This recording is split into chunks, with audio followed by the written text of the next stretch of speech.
La Havane, la magnifique, la colorée, ou ce qu'il en reste. Partout dans le vieux centre, des façades émiettées, des étages manquants ou des champs de ruines. Luis vit ici depuis 40 ans. Sa pension lui permet à peine de survivre. Il a trouvé des sacs de sable mais pas de ciment pour réparer son étage qui menace de s'effondrer. Un morceau de toit m'est tombé sur la tête. Ça tombe tout le temps. On m'a emmené à l'hôpital et on m'a fait 4 points de suture. Un État exsangue, un embargo américain qui bloque la plupart des importations. Pendant ce temps, les Havanais vivent dans un danger constant.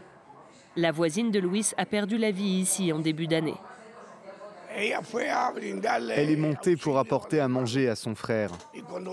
Et alors qu'elle descendait, l'escalier a cédé et elle est tombée.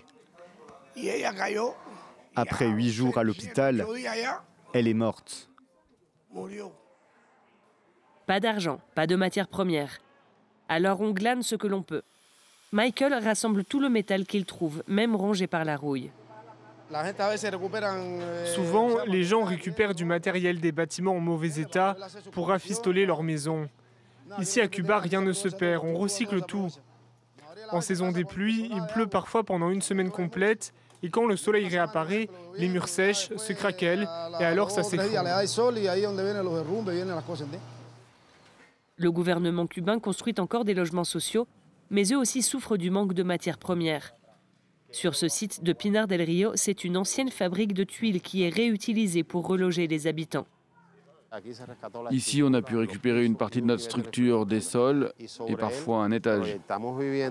Et on donnera ces maisons aux personnes affectées par les récents ouragans. Notre but, c'est d'arriver à produire ces matières premières localement, exploiter quelques carrières, pour l'argile notamment, et le reste vient surtout de donations.